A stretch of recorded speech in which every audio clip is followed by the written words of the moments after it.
For me, I'm good. We're live, y'all. Yep. Oh, he's muted.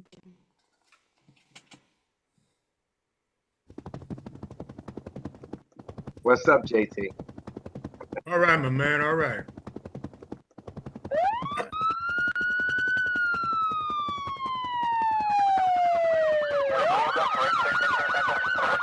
Negative, say nothing further. Just kitty corner in the corner. That's a direct order. Do it now. All right. Good afternoon. Good afternoon. Today is Thursday, August 29th, 2024. We are roll call, black, white, and blue for better relations. I'm here with a few of my friends. I have Dee with us. I have GT. I have Mark. I have Kyle, the Quiet Storm. I have Dave. I have AC. I have Melba. I have Cheech. I have Jim. And I have Jamel with us on today. Let me start by saying this. Thank you to the panel for filling in when I could not be here for the month of August. I was in and out. And I want to thank you guys for keeping the show going on. I know one week we had to take off because I couldn't connect with the online, but we posted it later on. So I want to thank the roll call panel, and I want to also thank those viewers who watch us each and every week for your participation. I want to get started with a moment of silence, and then our disclaimer coming from, I'm gonna go with Kyle again. I know you got it this week, Kyle, and then go with Melba for the statement of purpose.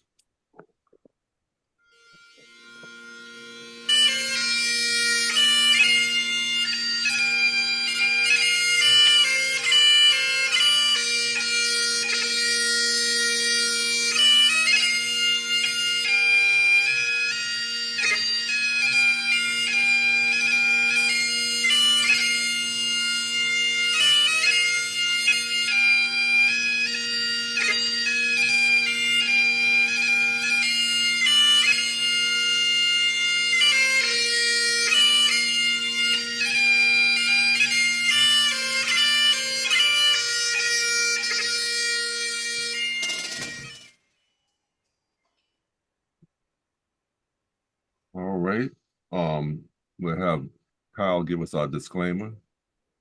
Good afternoon, everybody. There's just 4 things that we want to let our audience know about the presentation today. And the first is that the statements you're going to hear from the panel that you've just been introduced to are their opinions. Their comments are their personal opinions based on their work experience, life experience, and we do not intend them to be for you to take them as any kind of legal advice. We all live in different jurisdictions. The law changes from county to county, state to state. And so we may say something based on what's the law is in our particular state that is not applied the same way where you live. So if you need legal counsel, we would advise you to seek legal counsel in the jurisdiction that you live. Secondly, during the presentation, we oftentimes will play some videos. They help us with our conversation with you. And we don't, sometimes these videos can be a little shocking. They are typically of a law enforcement category of view. So sometimes it's a little shocking. So we'll let you know that it's coming and the nature of it so that you're prepared. But just know that we don't intend to offend you by the nature of the video itself. These videos we lift from social media platforms, very much like you might see them out there in social media. And so we don't own them, we don't produce them, we lay no legal claim to them. They are of the public domain and very similar to videos that you probably look at every day. And lastly, during our presentation, we speak from the heart, we speak with passion, we don't censor our language, and sometimes the language can get a little dicey. Just know that we don't intend to offend anybody by the nature of our language. That's just folks speaking from their heart and speaking with the passion that they have for the particular subject matter. So that's it from me. Thank you so much, Quiet Storm. Melba. Unmute yourself.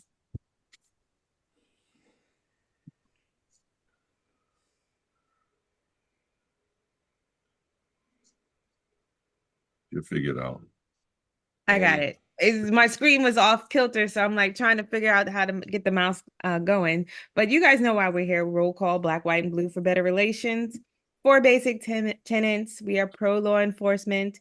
We are anti-racism. We believe in equitable policing. And the most important one is that Black lives do matter. That's it.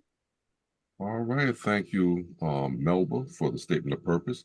And our prayers today, we're praying for Cheech and Anna.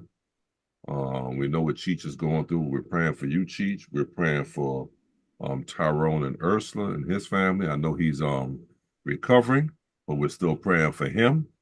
We're praying, we're gonna say happy heavenly birthday to Dave's mom, which was yesterday. Happy birthday to your mom, Dave. We're praying for JT in Orlando. We're praying for Melba. And I just got word that we're praying for Isabel too, because she's having a procedure on tomorrow. So we're praying for Isabel. Isabel is Rich's wife. Those who are not with us, just let you know that's who Isabel is, Rich's wife. So we're praying for her on today. Praying for my family on the loss of my first cousin. I found out while I was away on a cruise that she passed away. That her funeral is going to be next week in Decatur, Georgia. So I'm praying for the Noel family. And again, just so you guys will know, and I have been away pretty much the whole month of August. Just got back from a 10-day Alaskan cruise, and when we left a place called Ketchikan, Alaska, there was a mudslide that killed some people and injured others.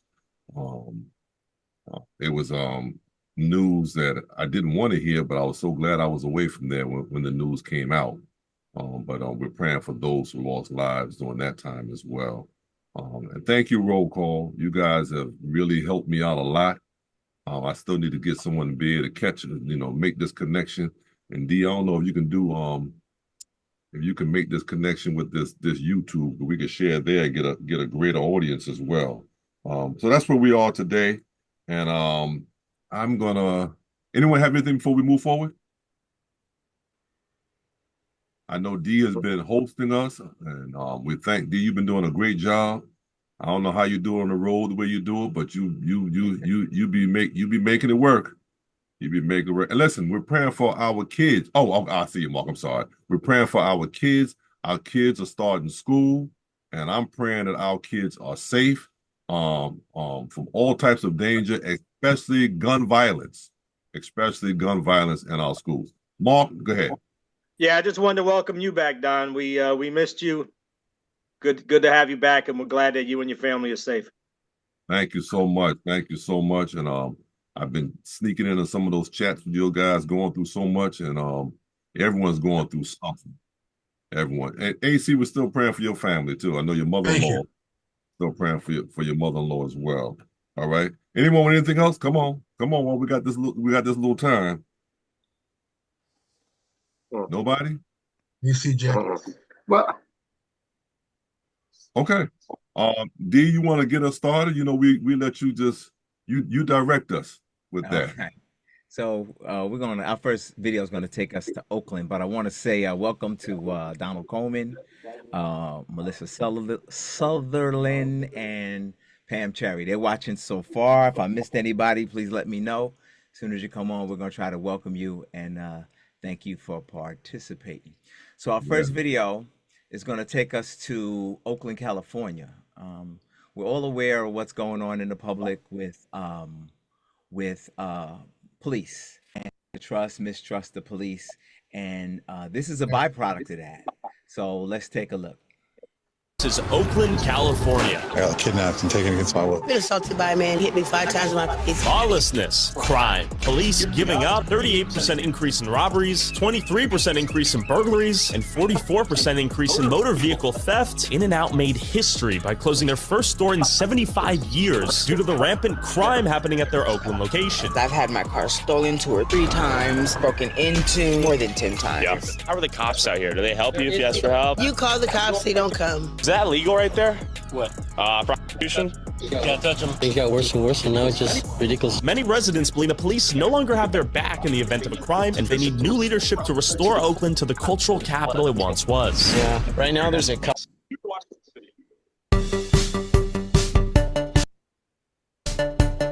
All right. Any comments, any concerns? When I first saw it, the first thing they put up there was lawlessness. Times you guys heard me say that from the very first show, that we're headed to a land of lawlessness. That's exactly how I feel about it, and now it's starting to hit the news a little bit and more expression of it. D, you're on mute, D. And sorry about that. Just wanted to make mention of just a couple of things after watching that. We've shown a couple of videos in the hiring practices of and the difficulties the police are having in hiring. This is a result. We've said this since the beginning. Not lawlessness, but you're going to find a difference in the way people police. What I mean by that is, by no means do police want anything to happen, but everybody is so connected to the rules. This is do the rules, do your job. And what I don't think is understood by people who aren't police officers, that's where most of us start, right? We start with the rules, and then we pick it up and we go faster and we go harder and we go within the rules. We make the job, if you will, a little different than just checking the boxes. Now I think we're going to have police officers just checking the boxes in the hiring practice. They're just going to show up. If you give me 3 minutes to show up, 3 minutes to me meant 30 seconds. I got to figure out how to back down the block, get there, jump off, jump around, move around, up the wrong way street. I want to get there if somebody's calling. Now if I gotta pay attention to stoplights, I'm gonna stop, right? If I can't make a right on red, I'm gonna wait for the light to change. And how is that gonna affect policing? And I think that's what they're talking about. It's starting to affect policing, in the wrong way. And it's not that police are doing anything wrong. They're almost doing what you ask them to do. Follow the rules, follow the books, follow the policies, don't go outside of it. And I don't think a lot of people understood what that ask meant. By doing that, you only hurt yourself, because I don't want to say we go outside of the rules, but we stay pretty close to the line to be effective, because effective for us is not just checking boxes. So that's all I wanted to say. You guys got it. Absolutely, D. Jamel and Jim. Yes. Good afternoon, everyone. Excuse me. Yeah, just to touch a little bit on what D is saying, a lot of things have changed due to hiring practices. I want to say even maybe political affiliations in some respect. We've always talked about the relationship between the police and the communities, and how the communities felt like the police were being, in some communities, the police were being a little bit abusive, corrupt, things of that nature. We've also experienced a time when we've had politicians saying that there might be a need to defund the police. So even we have police officers feeling that they're not being appreciated, and that when they hear this outcry of take away funding for their ability to police their communities, that's a little, they feel like they're not being respected, and then I feel like they not wanted.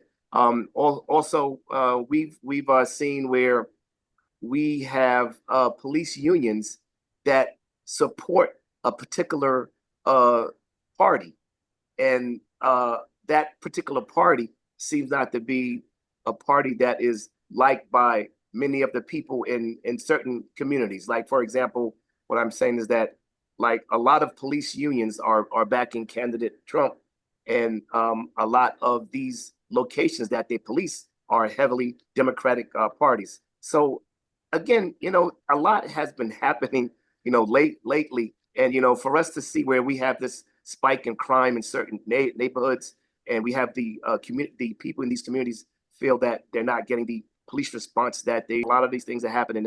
And I want to think that the majority of these complaints are coming from neighborhoods where they're being underserved by the police community. And I only hope that hopefully after this general election, things get changed and we can get back to a way in a system where police departments are providing the police enforcement that's necessary to these communities so that the people can feel that they're being protected, as well as the police feel that they're appreciated and wanted. That's Thanks, a great guys. point, Jamel, because you want it to go both ways. You want the community to feel safe, but you want the police to feel appreciated at the same time. And that's where we have to make that bridge and come together. Let me go with Jim and then AC. If a police department is not performing up to their standards for what their expectations are, there's obviously a breakdown of leadership and accountability. We talk about it all the time. And if you have poor leadership, that's going to be the result of that. This is why, in my opinion, it's so important to have federal oversight of police departments throughout the country. Because without it, you could have rogue departments that kind of have their own rules, their own way of performing. And in many cases, it's going to be in minority or poor neighborhoods that feel that type of poor policing. So, management, accountability, leadership, and oversight. That's the only way that'll be solved. I mean, I don't particularly know if there's a particular issue in Oakland other than what I saw on the video. If there is, then somebody needs to step in from the Department of Justice and find out, okay, what's going on here? Who's responsible? I mean, years ago, maybe 3 or 4 years ago, they stepped into Suffolk County out here and brought them, brought them to court, and they had to make several changes in their policies and their actions. Of course, we also know that, Jamel made reference to it. If certain people get into office, there will be no federal oversight of anything throughout the country, schools, police, or anything, or jobs. There'll be no OSHA, there'll be nothing. But we could talk about that on another topic. But suffice it to say that there's obviously a lack of leadership in that department if the cops are not performing up to standards. I think that's important too, what you just said, Jim. I see your hand, Jamel. Go ahead. You're on mute, Jamel. I just wanted to ask Jim if he could speak a little bit also about how in Nassau County they are looking to deputize civilians to also support the police department in some particular ways.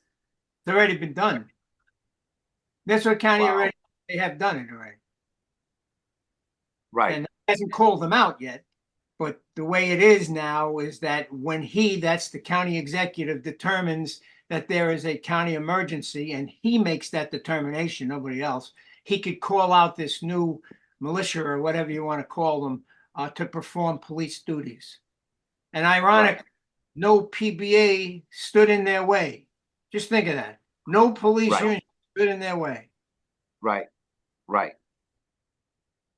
So maybe we need to bring the Black Panthers back then. But that's what they were doing. I mean, that's I see your face, Jamel. I see your face. That's the same. That's what they were doing. But let me go with AC, Mark, Cheech, and Dave. Okay, 2 quick things before I get to my point. Okay. Black Panthers. That's when gun control started. So maybe it should. 2, Jim. You said no account oversight from the federal government. There will be oversight on reproductive health. Again? There will be oversight on reproductive health. Yeah, exactly. Other than that, no. Okay. The reason I have my hand up, or I told Don I want my hand up, is because I'm afraid that we're not seeing the reason they're not getting the policing they wanted, or policing they used to have. I think this may be a byproduct of the community fighting back, or all the pressure from bad policing, and now people are afraid of police officers are afraid of doing work and getting in trouble because of it. Yeah. That's what unions do. Police unions do. I'm sorry, I'm not putting any secrets out there, but if it's bad situations and they think they may lose money, they will stop working or slow down. But I'm concerned that our union representatives are upset, and police officers who are doing this are upset because you can't do illegal things. Not that you can't do good police work, you can't do illegal things. Right. An idea that you can't work because you're afraid you got to do something illegal, that scares me. AC, you're making a real great point too, because that's one of the reasons why Trump said years ago that if you get one of these bad guys, don't be so nice putting them in the police car. You know, Suffolk County. in Suffolk County, exactly. And it's stuff like that. Now, when you look at that video, there was a lot of police officers clapping for that. But there was also a lot of brass that was like, uh-oh, that's not good. You know, so you saw two sides of that. If you could find that YouTube video when he said that, if you look at the crowd, those with the yellow stripes across their hats were supervisors for the most part. Look at how they reacted to it as well, and the white shirts. Jim, I see your hand. I see you. I got you three. I didn't forget you. Go ahead, Jim. Just to reply what you're saying, you're 100% right, Donald. The supervisors saw that, they cringed, and very shortly after that, they put out an interdepartment memo denouncing that statement, making sure that all their troops saw that we in the Suffolk County Police do not condone any of that.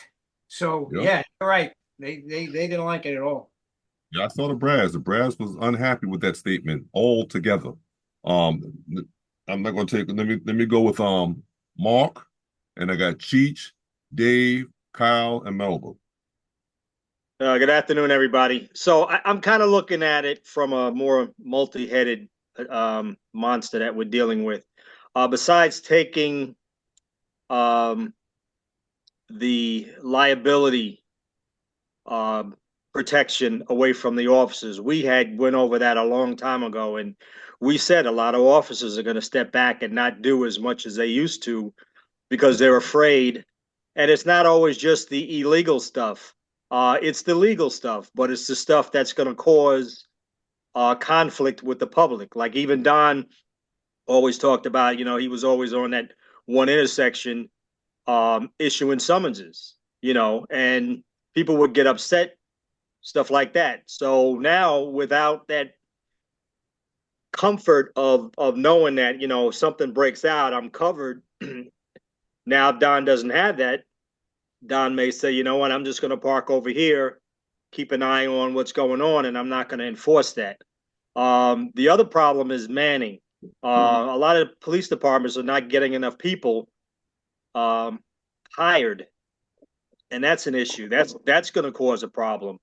Pittsburgh just recently went to just answering emergency calls during a certain amount of time. That's an indicator that that's going to be a problem. So it's more than just that. It's more than just what you guys have said. It's a lot of issues now coming to a head. But, the opening of the personnel files, I know that was in New York. I'm not sure if any other large police departments or small followed suit, but that's another issue. So when you don't have to be a cop. If you are working and you're afraid that if you go and do your job and maybe extend yourself, you might get jammed up. You're not going to do it. You're just going to do the bare minimum, try to go home in one piece. And that's the same for police. You know, we're not different than anybody else. And like I said, as far as the manning, yeah, I think police departments all over the place are having a problem hiring cops because of the way society is looking at law enforcement. You know, before it was a great job. Now, kind of nobody wants to do it. You're finding even in New York City, guys are doing 20 years and they're getting out quick, where before guys would want to stay around. And other departments have that issue too. Even Hempstead, you know, some guys are like, oh, I'm out. So it's a multi-headed attack that's hurting society and dealing with the police. That was it. All right, great points, Mark. Great points for real. Cheech? Yeah, I agree with Mark. I agree with Jim and AC. Mark hit it on the head. It's a multi-headed thing. Looking at it from different angles, I think there's one angle that we're missing. Mark touched on it a little. But actually, no, I don't think so. But I think one thing that is also affecting some officers is the leniency of some of these laws nowadays. I think officers are getting frustrated that you're locking up people for some crimes, and as quick as you're still doing paperwork and they're already out on the street. You know, people are getting released from jail left and right. People are getting no bail, no bond nowadays. You know, and that's frustrating for an officer when you're trying to do your job legally, trying to do everything correctly, but you know, you're seeing these criminals go back out on the street left and right. That can become frustrating. I can see some officers that's what's affecting them. But like Mark said, it's a multi thing. I think it's a lot of different issues going on right now that's affecting everybody in a different way. But that's just another angle to look at it also. Absolutely, Cheech. I'm holding off on my thoughts also because I got hands up and I don't want to step on anyone else's toes, maybe their thoughts. So let me go with Dave, Kyle, and Melba. Yeah, I agree with AC, Mark, Cheech. You know, it goes back farther than this. We've over all these years, we've asked police departments to change. But the community has to change with them too. If you want cooperation, both parts have to be willing parts. See what I'm saying? I mean, it's like, and then Mark said something very important too. All the guys at 20 years on, basically, they ran us off the job because we became too expensive. They'd rather train inexperienced young cops and control their pay than have experienced cops who have bonds in the community, who get respect from our colleagues, explaining things to them that this is what happens here. When I got hired in the 105, man, I was the only black dude up in that 412 roll call day tour. Man, them old white delegates took me down to Cambria Heights, Maryland, introduced me to all the black bigwigs of the community. What's that black dude used to anchor Channel 5 News, Bill something back in the day? They took me to his house and everything. This is going to be your beat officer down here at Merrick Boulevard. They made sure they introduced me to every black councilman, councilwoman in that community. Yep. And those are old-time Vietnam veteran white dudes who worked in Harlem with black folks and who was served in Vietnam with brothers too. Okay, the community has to change. We ask these departments to do so much, but what do we ask for the community? You know, little girl gets shot in the damn head playing with a doll in the house. Where's the community? They know who shot that damn gun on the street. But they want you to be a magician and solve it yourself. And then you have to put a foot in one of these perpetrators' asses. Oh, you were too rough with him. You know, both sides have to. Both sides have to bond this thing. You want change? Let's do it together. And they're running people off. I mean, another's running cops off the job for 20 years because they're too expensive. They get too much money. It's a money thing. Is life a money thing? Is saving a life like What I gotta charge you to save a life? You know, I mean, it's ridiculous, man. So I agree with everybody on this panel, man. I'm disgusted by it too, because we got a good department here, Prince George's County, but they were under the whistle too. They, mostly black department, man. But they had prisoners dying in the police cars and shit, and corruption. So it's all over, man. But then they don't want to do. They don't even want to shake your hand and take a picture down here because they're afraid they're gonna be on Facebook. Now imagine in New York City back in the day, every damn tourist from all over the damn planet was taking pictures with us. Come on. I'm done. Okay. Mark, I saw your hand. Yeah, real quick. Dave brought up a really good point, and I've always expressed it. There's not going to be a useful police department unless they have a good relationship with the community. You can have all the cops who want to, full of piss and vinegar. It doesn't matter. If they don't have a good relationship with that community, they're dead. So yes. Dave is right on point with that. I just wanted to put an exclamation point on that.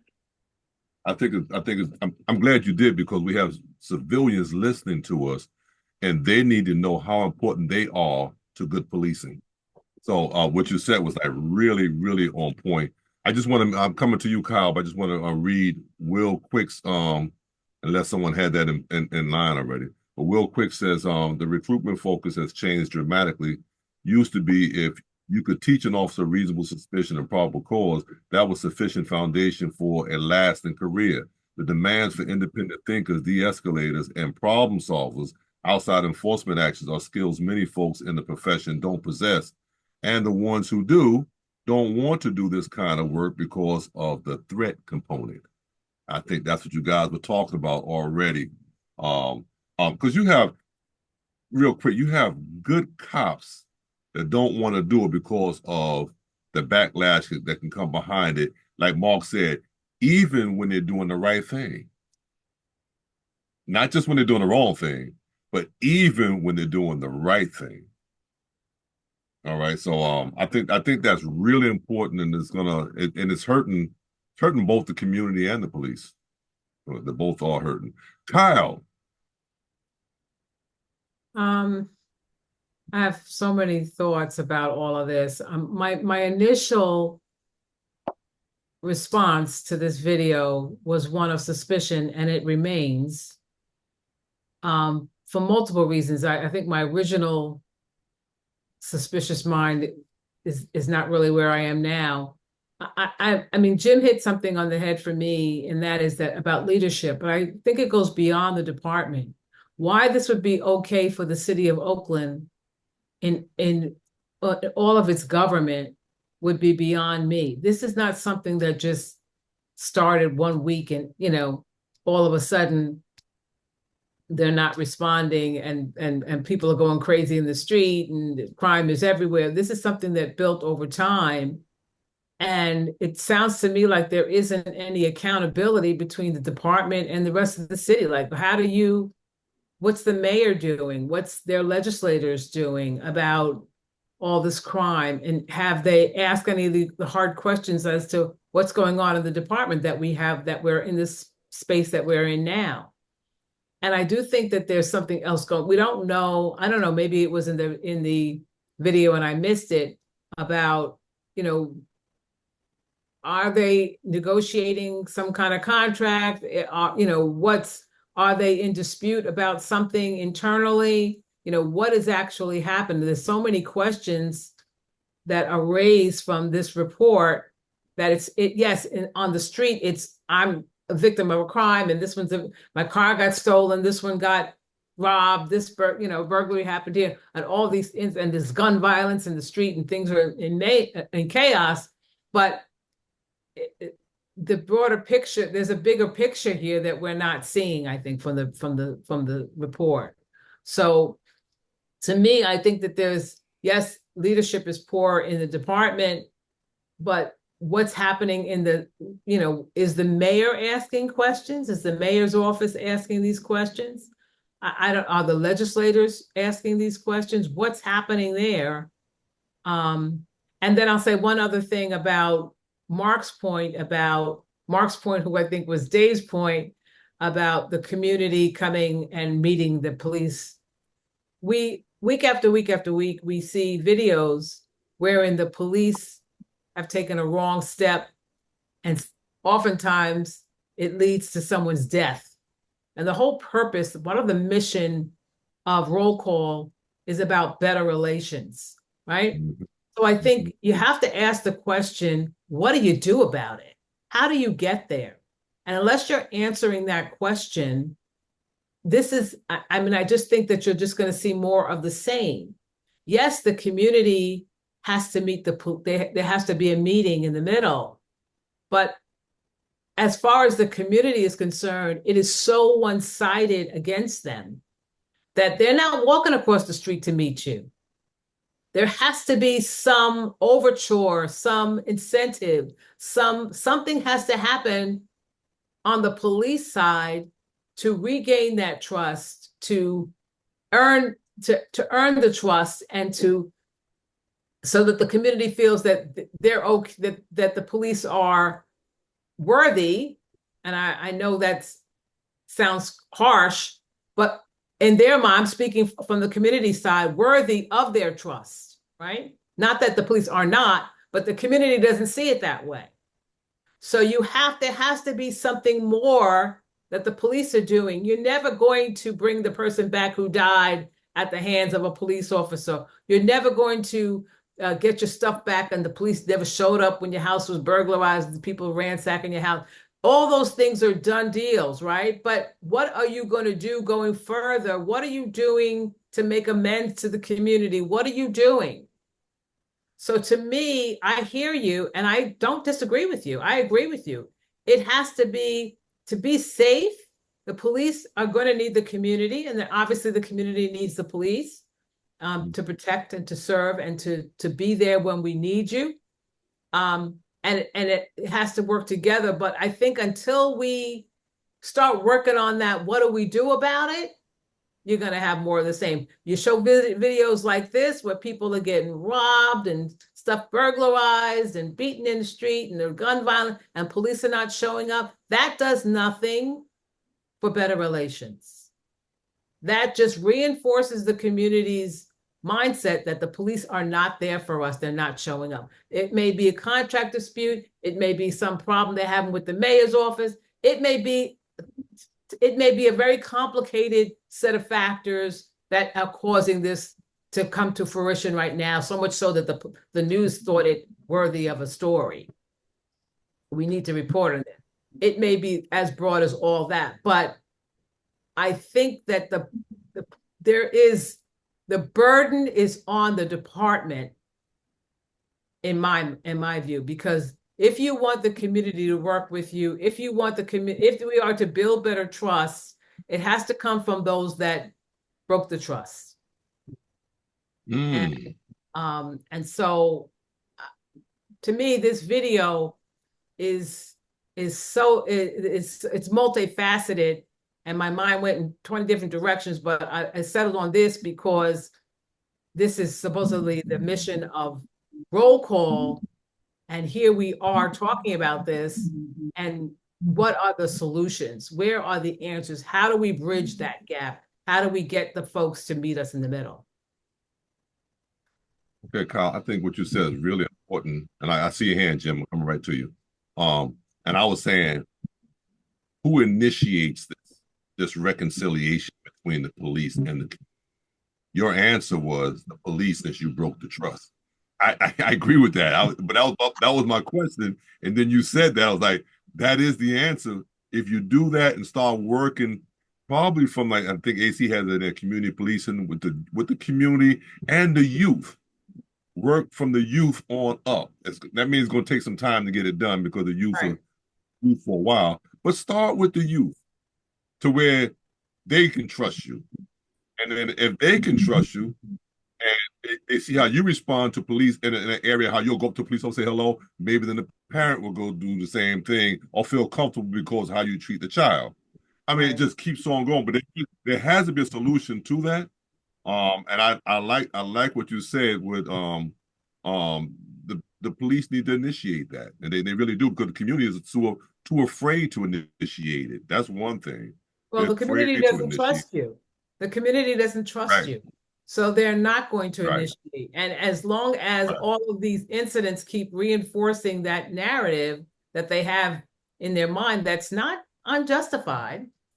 And we week after week show that it's not unjustified. Until that, that chain is broken, they're not going to trust. Okay, listen, wait a minute, I see your hand, Jamel, but Jim's hand was first, and then I get your hand, and then we'll go to Melba. Your little hand is up. These are the ones trying to sneak in on you, Melba. Jim and Jamel, go ahead. I just wanted to. Timing was right, because what Kyle said, I couldn't agree with him more. It's the perfect lead up to what I originally said about federal oversight. I brought up the example of Suffolk County. In Suffolk County, the federal government came in and said that the Suffolk County police were operating in a racially biased manner, and there was a few other things, and they had to change. The lawsuit resulted in a settlement. Settlement came to 10 items that the Suffolk County police had to put in. Item number 1 was the establishment of a precinct level advisory board of each precinct, all 7 precincts. I just happen to be the chair of the 5th precinct police advisory board.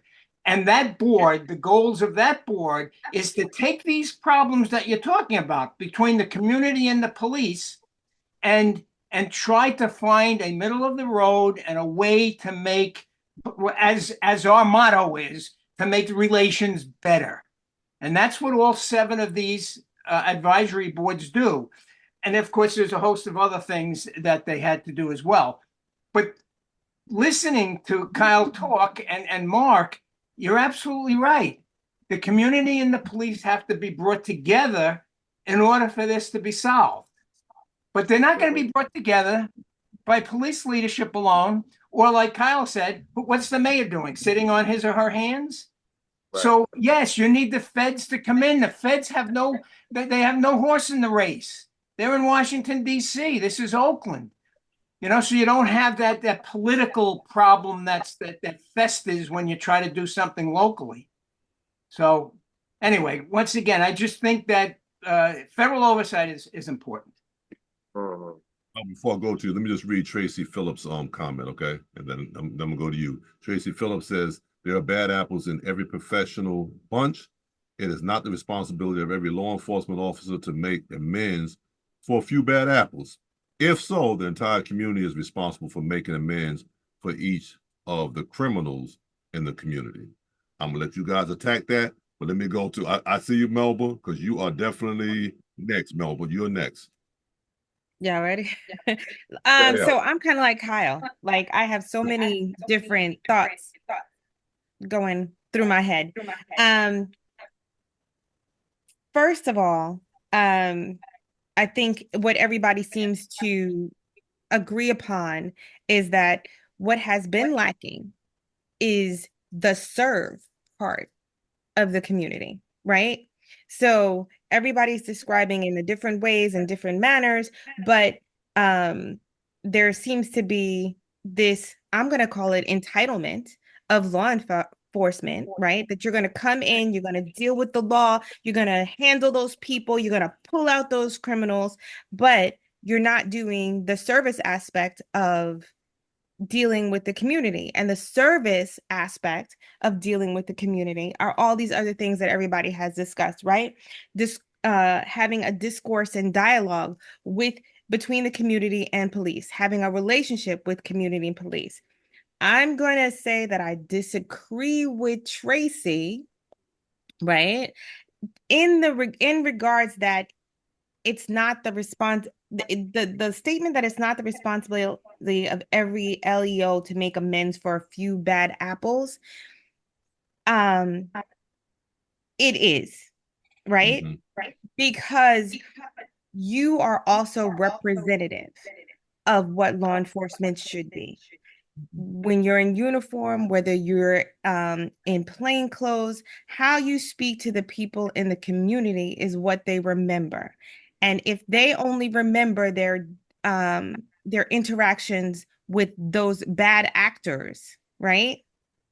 If you don't have anyone that's also representative of someone who is listening to what their complaint is, if someone who is responding to what their cares and their concerns are in the community. If you have a community like, okay, take for Hempstead.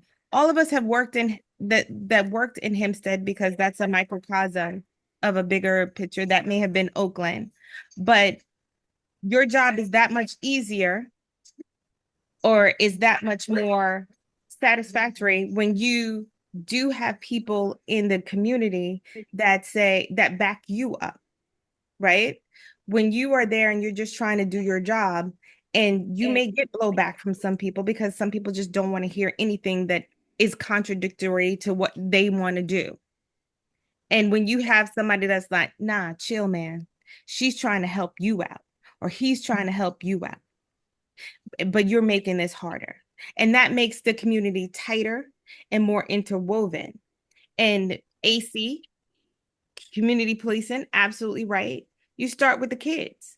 But if you go into it and you assume that every kid out there has malintent or is doing the wrong thing, and all you want to do is beat on them and not redirect them, that's your responsibility. That's your responsibility. Redirect them the best that you can. So I also want to touch on, we do all this, all these talking about the administrations and the police unions. But when you have people out there that are talking about the dissolution of unions in general, how is it that police unions are not taking this into account? Why is it that we're not attracting candidates that want to work this job anymore? Because you have piecemealed for $1 to save $1 here, to save $1 there.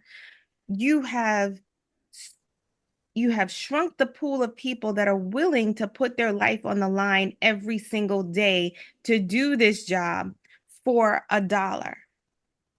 And like you said, there are people that would have loved to work more than 20 years, but it did not become feasible for them to continue to work 20 years. And so that knowledge that they had from working, that experience that they had from working 20 years also went out the door with them. Why?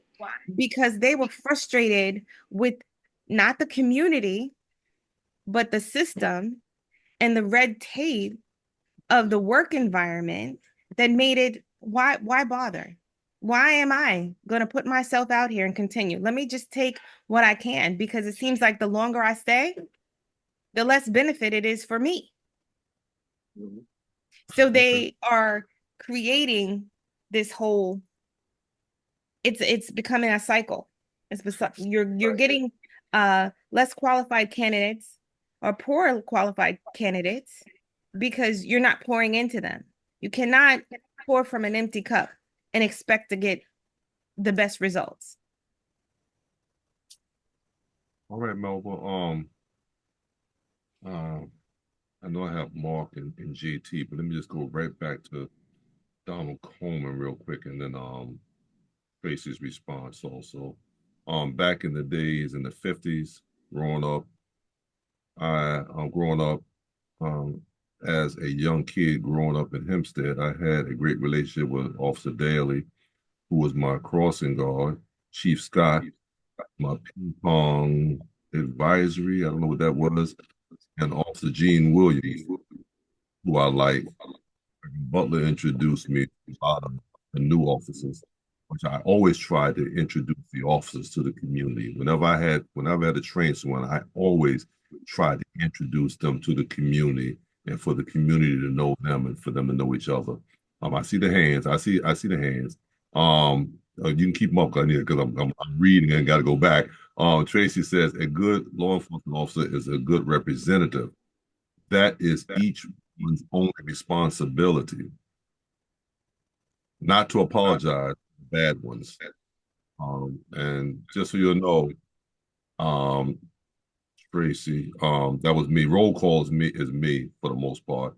I respond to Tracy and Phillips. I don't believe that Melba is saying to apologize for that, but to show them a different way or a different response in handling situations. Oh, Melba did answer. I'm sorry. I'm not saying be apologetic, but be the best representative. And that is our responsibility. I think that is. I think that is. Now I do believe that, and I may be wrong, but Tracy, I think, is in law enforcement. So I'm not sure, but I think so. But anyway, whose hand I had up? Oh, Jamel. Did I have another hand? And Jerry. Jamel, hold on. Let Jerry go first, and then Jamel, because Jerry would be taking a hand and putting it down. So let me get Jerry, then Jamel. Yeah, And AC. I'm sorry. The only thing that I wanted to say is I remember listening to you guys talk many a day about when we talk about the things that the police officers have like fallen down on or are no longer doing. I remember several of you always saying when you would be out with certain officers, they would know not to do certain things around you because you weren't going to let it go down. And you have people doing this now instead of saying, hold up, wait a minute. I think that may have contributed to part of this downslope that they're finding themselves in Oakland, where people aren't, and like you guys say, the reasons why you're not willing to put your hand out or stop or grab someone and say, wait a minute, you don't need to be doing that so much anymore. But I know you guys always said, and I know that I felt that while I was in Hempstead, that you weren't going to let people just act any old way around you, and they knew better and they wouldn't do it. Okay, Jerry, I think what you're saying is true. And even though we're talking about Oakland, I think Oakland is a representation of all law enforcement officers. I do too. They just happen to be a larger environment, but I do too. It's a larger city, but I do too. Right. And they just have to make do. But you go to any community, you probably find the same report. And actually, when you listen to the videos, you in your own mind, you can hear people in your own community saying the same exact thing. Donald, and then I will also add that, I don't know what they're teaching the academy now, but I know that was a very important part of us being in the academy, that we were taught that we had to build a rapport with our community. Rapport. And your skin had to be thick. And your skin had to be thick. Absolutely. Right.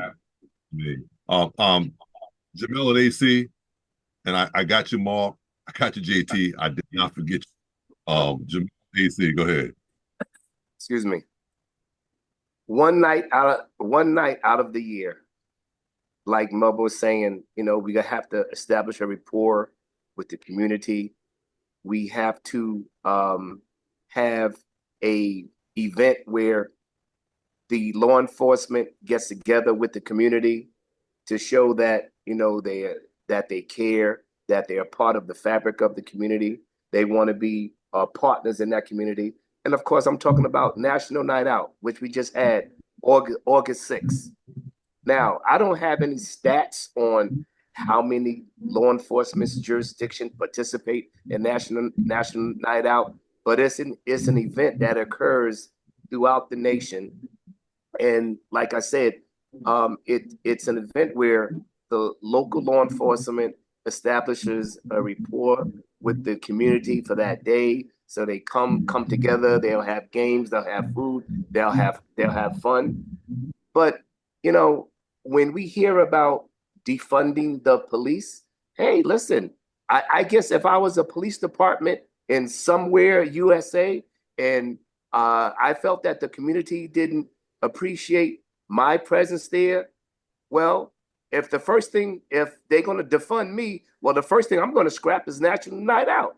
I'm not going to want to get together with the community that despises me. So, once again, we have a lot of fracturing going on between law enforcement and the communities. And, listen, if we had more of these events, not just one day of the year where we have National Night Out, this is going to have to become something systemic where it is done more frequently so we could show the communities that we police that we have an interest in what goes on in this community and how we could best work together to lower the crime rate and bring harmony between the two entities.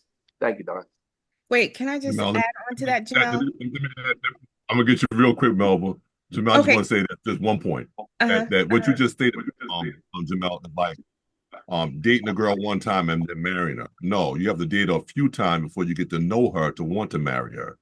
Okay, go ahead, Melba. Go ahead. And I was also going to add that, you know, not every police department or not every community does National Night Out, but if you ever have the opportunity to experience National Night Out, it is rewarding, not just for the community, but it is also so very rewarding for the officers that participate in that particular night. Absolutely. Absolutely. Listen, it's dating. It's dating. We have to date each other. Go ahead, AC, and I go on to Mark and then JT. I'll be quick. I just want to say something before the chief spoke because he may be able to address this more. Going back to the bad apple, chiefs and other administrators can do a bad apple. You need bigger oversight to deal with bad trees. Well, you may have to you listen, open up a whole lot of our eyes. Don't just leave us hanging out there like that. Talk to us. It's the systemic part of policing that creates more bad cops as a problem. It's not a couple of bad cops. It's the idea that grows more and more. So that's when you need the federal oversight to stop that. Hence, Suffolk County, to stop the tree from getting more bad apples, they changed a couple of things, the 10 points. You can't, the administration can get 1 or 2 people, or 1 or 2% of people who are doing bad, provided they're not a part of that problem. But but to get a systemic part, to get the whole tree, you need an oversight. Gotcha. Can you also put my hand up after JT? I want to talk about community policing. Absolutely, AC. Absolutely. Let me go with Mark, JT, and then AC. Ooh, okay. So I got a few things. I've been writing them down. National Night Out. It is picking up steam. I went to the one in Hempstead. They had to cancel it because of the weather, and then they changed the date. So I was still able to make it, and it's great. I know Wyandanch had one. A few other communities had one. So it is picking up steam. It is an excellent resource for the police department to have in bonding with the community. Melba pointed out that it's great for the cops, and I'll also add to her statement that it's really great for the kids because the kids walk around and they are like, they get to speak to the cops, they get to joke around with the cops. The cops are dressed in different outfits that some of them aren't even in uniform, and then when the kids find out that these guys are cops, they're amazed. So it's an excellent tool. Federal oversight, I'm really not that impressed with it. They made Suffolk get into a lot of lists and stuff like that. I haven't really seen a change with Suffolk, other than they had to formulate something and put it on paper. I'm not impressed. I haven't seen that much of a change in their way of policing. I'll move on from that. Community involvement that Kyle brought out. It's a good point. We need to. We could start with church leaders, business leaders, or somebody already said the youth. We had in Hempstead, we were lucky enough. It cost a little money, but it was worth it. We had AC and Jackie Jones doing the Police Civilian Academy. And what it did, it wasn't a magic show. What it was information, exchange of information, so that the community could understand what we deal with as police officers. We come up and we're limited by the law to do certain things that they're complaining about. Now they understood it. Oh, really? Oh, so you guys can't do this. Oh, you guys can't do that. Oh, you need the community to come forward and press a complaint for you guys to take it further. It's not enough that I called you on the phone and told you, JT was breaking into my car. I'm going to have to, be a witness and sign a piece of paper. Sorry, JT. and be a witness saying, yeah, I saw him. But without that, the police show up. JT's just standing there, look like he's minding his business. Maybe he has a screwdriver in his pocket. You know, we don't have anything enough to really lock the guy up. So that's another issue. That's where the community, once again, has to really take an investment with the police department. Another thing that could be just as small, and somebody brought out with the chiefs making a difference, and that's just having your lieutenants tell your sergeants when they do their roll call, speak to the guys. And I'm going to give you this example. Your house, you get home from work, you're tired as hell. Your house has been broken into. Now you're pissed. You're upset. You're hurt. That's understandable. Now the police show up. I'm going to give you a close example. The police show up. They act like they don't even want to come in the house. They take the information from you. They go sit in the car. They take a report, and then they leave, and they give you the number. Are you feeling any empathy from that police department? No. When I used to go on calls in Hempstead, I wouldn't make a whole day of it, but I would go in there. I would talk to the owner. I would, show some type of empathy. I mean, the man just came home from work, man or woman just came home from work. They're the victim of a burglary. And the last thing they want is me just being like a machine, taking a report and walking away. I used to walk around their house and, hey, they might have got in this way. Oh, you know what? For later on, and I know it's not going to help now, but for later on, you can get this type of lock. You can do this, you can do that. Just that little bit of caring goes such a long way. When I first got to Hempstead, it was a business that got burglarized. And I took the time to walk over to the whole guy's business because he had an upstairs that the person used to get access to his main business. But he said, yeah, I can't put somebody down there to watch it. And it's something as simple as, hey, put a motion detector up there. So when somebody goes up the steps, you'll hear it and then you can address it. And the guy was like, hey, I never thought about that. But just the fact that I took the time to care, to show him, listen, I'm a cop. My job is to take the report, but I'm going to go a little bit extra and show that I do care about you and your business, okay, and try to give you some good advice. He called the police department. The chief calls me, and I'm like, oh, what did I do wrong, chief? And he tells me, oh, you went to this business and took a report? And I'm like, yeah.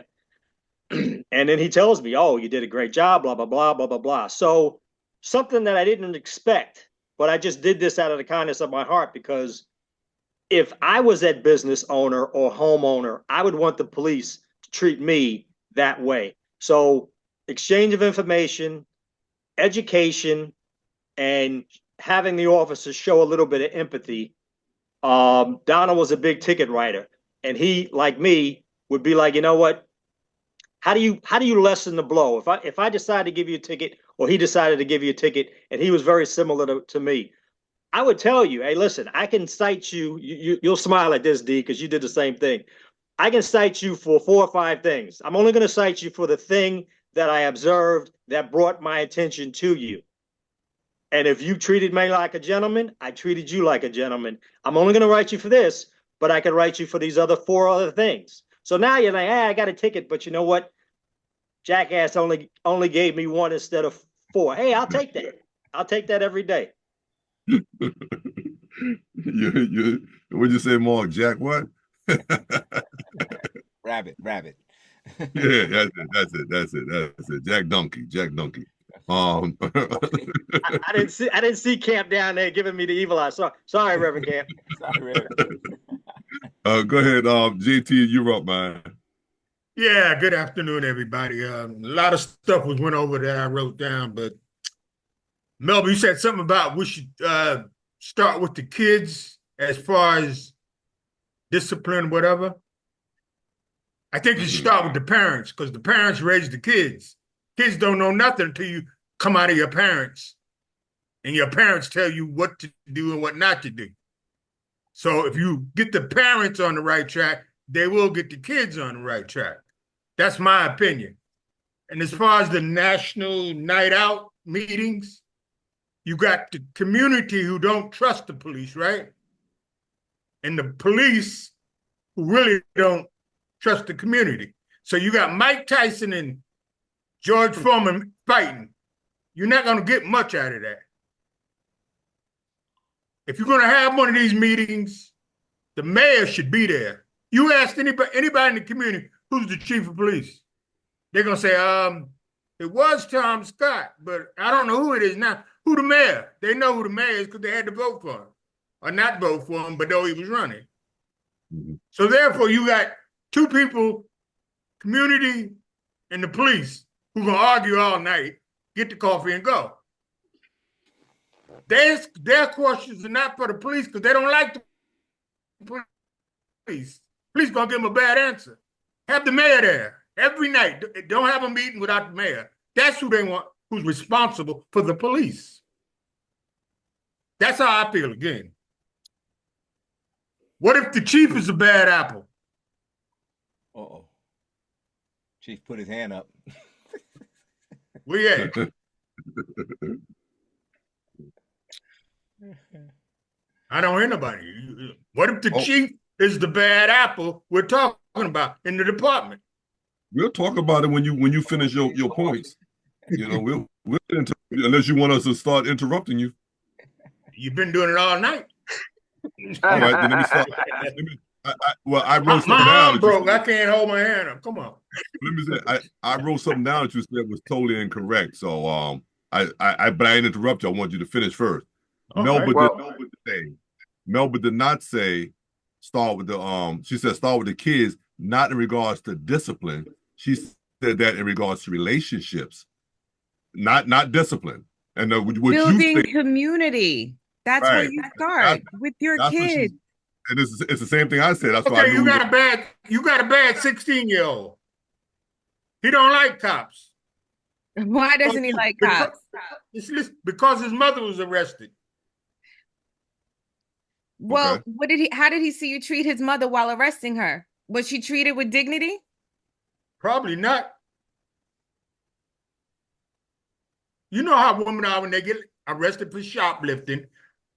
I didn't mean to take it. I didn't put that there. Who put that there? You know what? You can still arrest somebody with dignity. There are people, I'm not saying that everybody's going to go quietly and compliantly, but you can still arrest somebody and maintain their dignity. You don't have to call them out their name. You don't have to call them everything but a child of God. You don't have to slam everybody to the floor. And you don't have to punch it's possible to do it with dignity, because I'm gonna tell you, 5-1, how many of those people are getting slammed to the floor by me? It's not happening. So I have to use my words and my reasoning to arrest somebody. This is true, Melba. But kids are raised by their parents. They didn't get bad until they got raised. Look, I'm gonna say this to CJ. Even when they call you big face. Who? CJ. She said to CJ. I listen. I see Dave trying to sneak in there too. Go ahead, Dave. Sneak it in there. Yeah, JT. You know, we were told if we can avoid it, not to give a woman with children in the car summons, because we don't want the kids to grow up hating the cops. Our union delegates told us that, white dudes. Okay.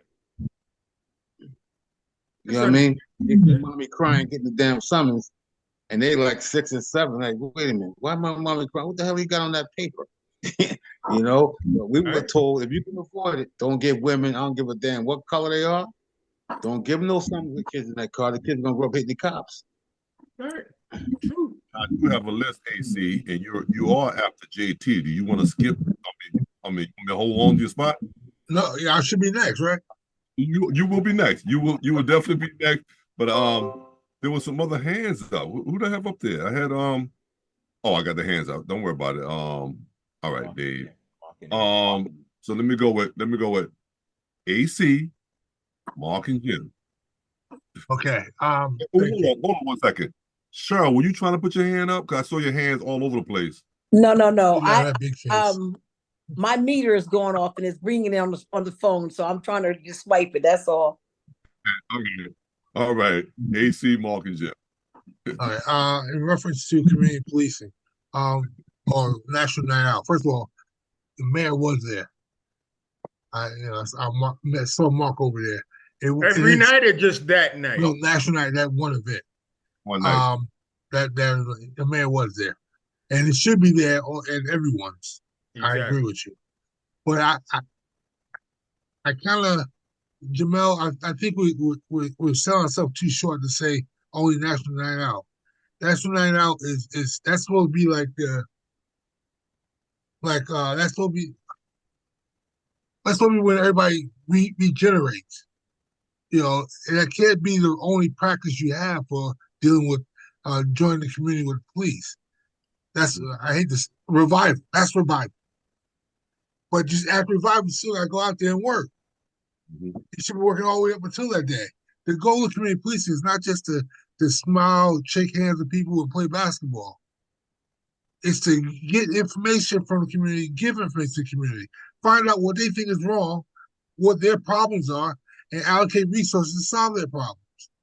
If you're working on that constantly as a group, not necessarily all patrol people, but as a group constantly working on that, you're already building relationships. You're working with adults and the juveniles, not just one or the other, and the seniors. That's why that's important. You have to build those relationships constantly, not just that one night.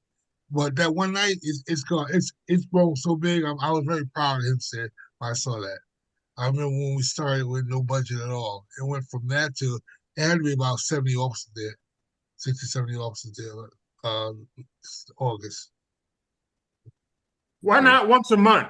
Once a month, the community will definitely take interest in being there. If it's going to be once a month, it's going to be once a year.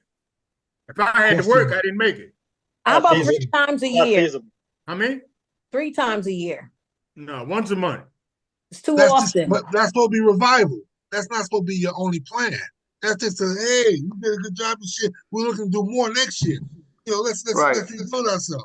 That's not your only plan for community policing. You're supposed to be I know it's not your only plan, but it's as Jim always say, it's a tool. Once a month, the community will be there, the cops will be there, and the mayor will be there. Yeah, well, you know what? It would be depending on the jurisdiction.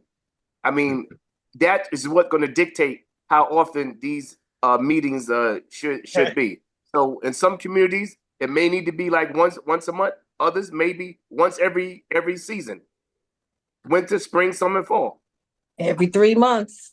Well, that'll be up to the chief how often he want to have it, how bad you living. If you live in Hempstead, you gonna want it once a month. JT, believe me. Remember you drove the bus from the summer camp? Yeah. That was a part of the fire camp. We did that 2 weeks over the summer. We met with them every month. Okay. And that's an ongoing practice. You do it all year round. The camp was like the big thing at summer, but we met with them all during the year. Yeah, there are other things you can do besides a national night out.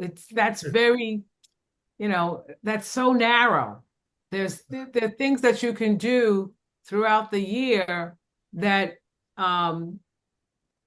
allow for, the community and the police coming together in different environments rather than the national, I'm not saying throw national night out. Of course, you still have it and embrace it. And, it's a very political thing. Everybody shows up and shakes hands and gets a couple of pictures taken, and it's turned into something else. But I think it has to be more grassroots, more, a constant in that the police have this relationship with the community, and you're doing things, whether it's a movie night or you're reading books to little kids or you're playing soccer, whatever. There's tons of ideas that people have about how to bridge the gap between police and community, and the police needs to grab some of those and do them.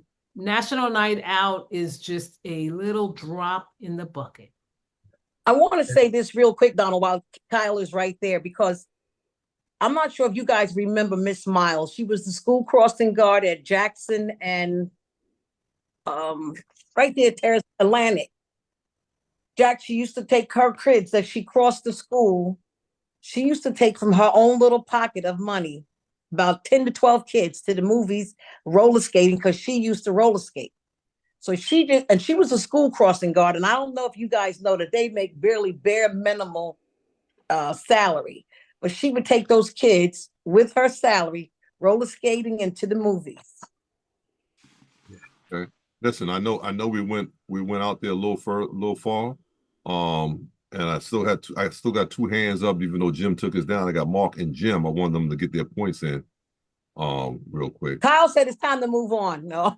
That's what she said. She said next video, please.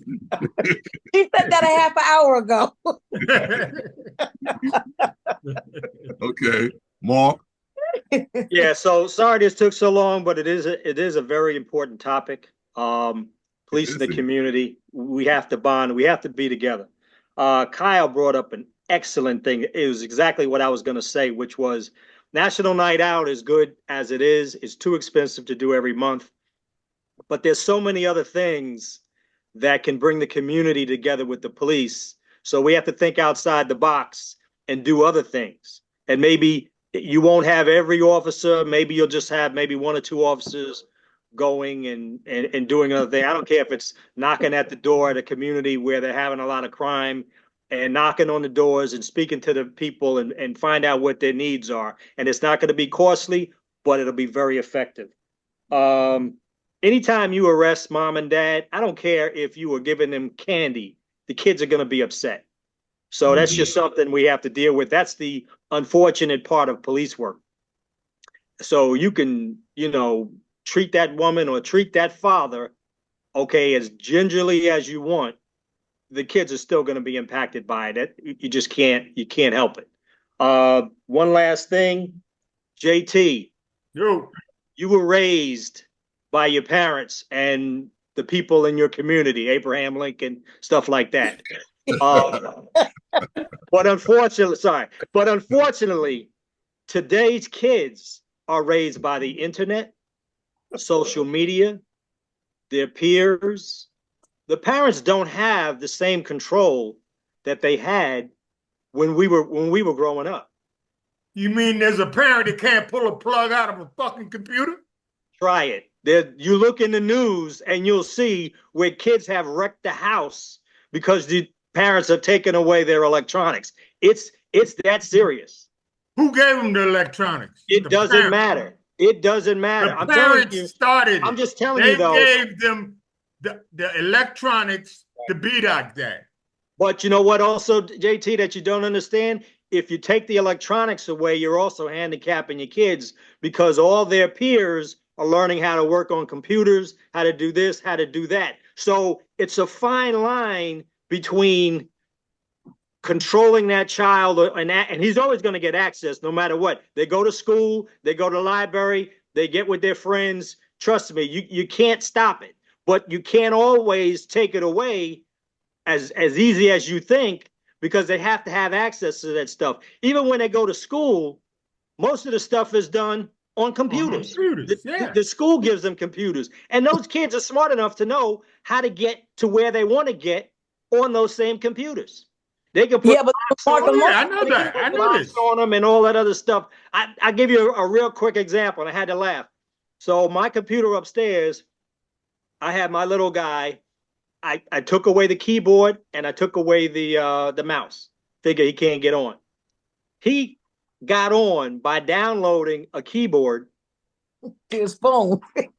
And I'm like, how the heck did he even think of that? So, they will get genius when they want to, and they'll talk to their friends when they want to. But my point is that when you were brought up, it was a smaller impact of people touching their lives. Now it's much greater, and the parents don't have as much control. I don't care what they do. And it's just harder. And you can't always blame the parents. And listen, Donald has heard my stories probably more than he wanted to. He's like, yo, you're gonna have to give me a tithe if you ask me any more questions. But no, it's a problem. I know. I had an 8-year-old grandson here. Time and appointment. July and August. And he can do shit on my phone that I can't do. I didn't even know it was on there. Because you can't see it, JT. No, I know where you live, and I know where you're going next Thursday. All right? I'm retired. I ain't got nothing else to do but follow people. I know it ain't easy, Mark. I know it ain't easy. It's not. It's not. It's not. And taking something away today is not easy either.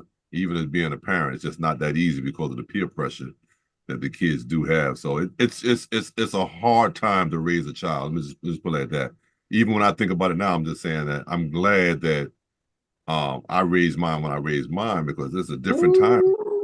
It's a different time of raising kids right now, and so much more you have to deal with. And we can sit there and say, "Well, I'm taking it." Yeah, all right. You say all you want to. All you did was separate your relationship between your loved one, you and your loved one. Create a new situation. They're gonna still, like Mark said, they're gonna still do what they're gonna do. Mark, Jamel, I'm gonna let you go, and I'm gonna hit Jim. Jim, unless you took your hand down, Jim, but Jamel and Jim. I just want to say, just like you said, that it's difficult now raising children. Getting back on topic, it is difficult now.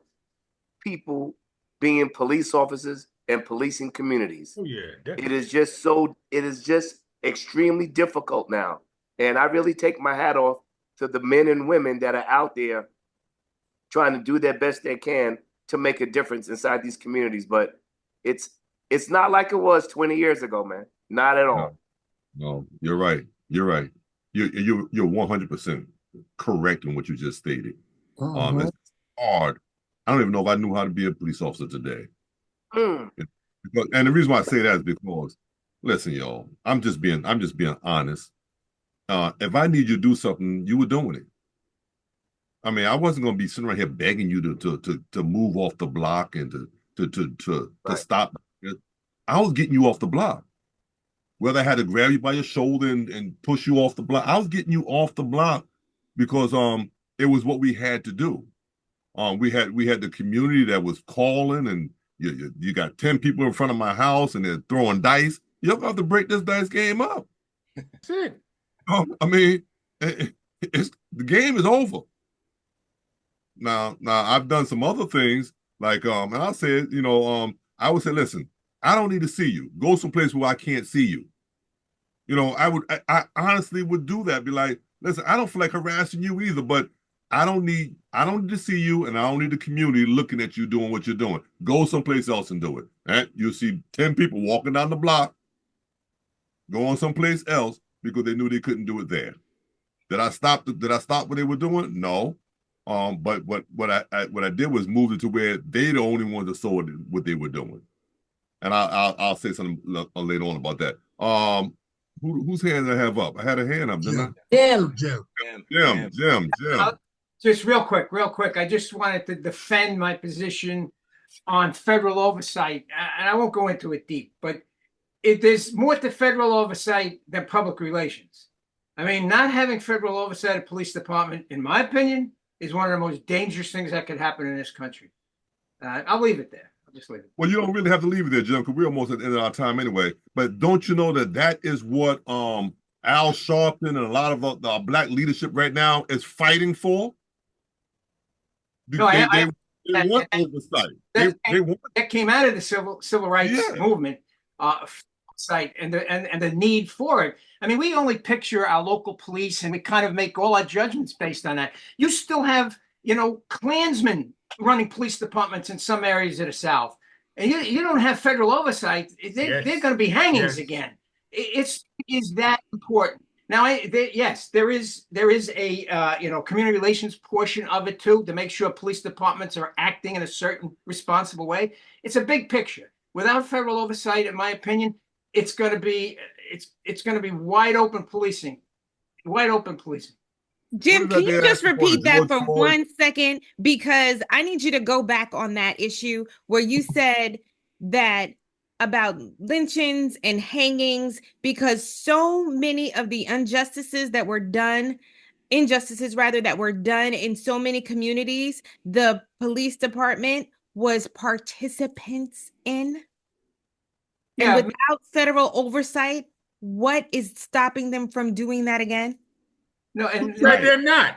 nothing at all. And that's the entire civil rights movement from JFK on forward to prevent that very thing. And some of these towns down south, not only were the perpetrators KKK, but so were the police and so were the jury. Exactly. You know, and without federal oversight and federal intervention, all these things, it would just be a mess. So, you know, I'm as you well know in gun control and other areas, I'm a firm believer in the necessity of federal oversight to keep things balanced, to keep things, you know, every community, every state has their own little things, and the federal government should not interrupt things that are not against the constitutional rights of people.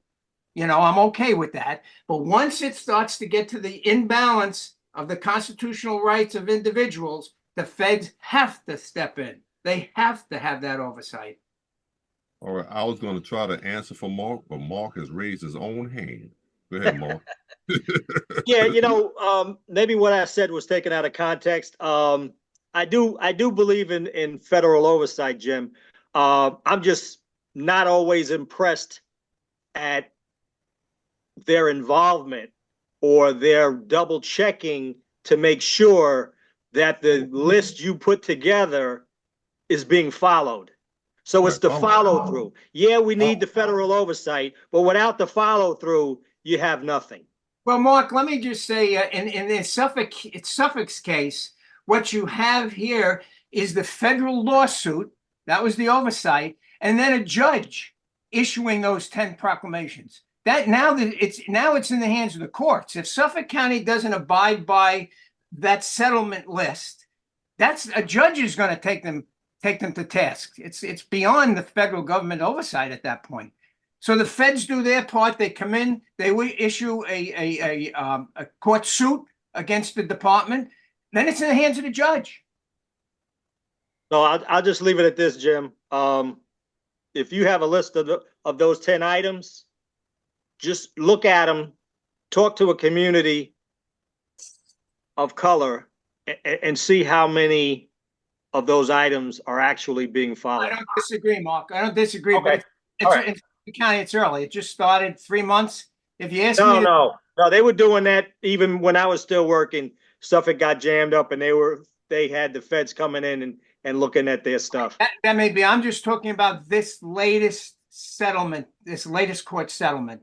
So I don't know if maybe we're talking about two different. I'll give you this. It's progress in the right direction, but like I said, if you don't have follow through, it's just a list on a piece of paper. Okay, I don't disagree. I agree with that. It's just like telling your child to do something and not following up to see if they have done it. Exactly. And they keep doing what they're doing. I understand. And Mark, that's really what I was going to say. That what your thing is more follow up than you still want federal oversight. You do want that. You got to start somewhere. Because without it, I'm like Jim and Melba. Well, just start hanging everybody, because ain't nobody gonna follow up on it anyway. So just go ahead and do what you're gonna do. So listen, I know to those who are listening to us on Facebook Live, yeah, we talked a long time. As you can see, it started getting to where people started getting involved with what was happening because we've dealt with it, we've seen it, and we know the results of it. So I thank you for listening to us. I do want to ask this one last question that came from Donald Coleman, and he's asking, what do you think about the no mask law in Nassau County? I think somebody we spoke about it before we got on the air. Does someone want to respond to that real quick? Kyle, do you want to respond to that? It's stupid. Yeah. No, but was that you? That's absolutely me. It's riddled with problems. Political grandstanding. That's all it is. It's ridiculous, and it's unenforceable, and it's going to it could lead to some horrific incidents. It's just it's nonsense. It should not be. There's going to be someone out there that's just not going to take that mask off and going to fight for mask because they're seriously concerned about germs and viruses more so than they are about being arrested. I hope that the police just ignore it and not. I'm more in favor of some sort of elevating a crime if one is wearing a mask to conceal their identity at the time at the commission of the crime. Some kind of elevating the charge or elevating the sentence, that type of thing, because then you found the person, held the person responsible for it, and you get to the intent of them using the mask, and all of that has already been litigated, rather than just rounding up people and because they're wearing a mask and they refuse or can't, to your satisfaction, explain why they're using a mask. So to me, it's nonsensical, and it's a ridiculous way to spend time and money, and there's other things that Nassau County needs to be worried about, rather than whether or not its citizens are wearing a mask going about their business. Excellent idea, Kyle. Thank you guys for your participation. Thank you on Facebook Live for joining us on today. D, I don't know if you have a good boy video, because we're going to do a good boy video and say goodbye as that video is completed. I got you. Okay, I'm just going to play 2 minutes of the video. Just for everybody watching, I wanted to play a video. We have a lot of talent, even in this room. And I wanted to show you a video of a talented police officer. And in this room, we have a runner. We have some clergy in this room. We even have a professional crab eater in this room. I mean, it's just a wonderful array of talented people. I wanted to show this police officer. Just a couple of minutes of this one. Oh, yeah. Good day. I've had some hills to climb. I've had some weary days.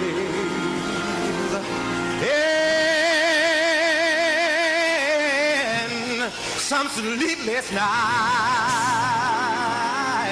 But when I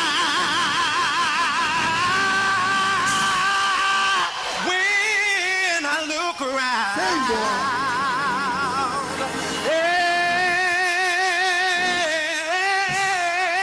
and I think things over, all of my good days outweighs my bad days, and I won't complain. All right, that's all right. All right. You took us to church. I think CJ was about to join up in there, and Kant was about to join up in there, and Butler was about to join up in there. Jerry's over there like I had to mute my mic so you could hear me. Jerry's about to do some signing for us. But listen, thank you guys so much for joining us. And thank you to our panel. We've had a good time.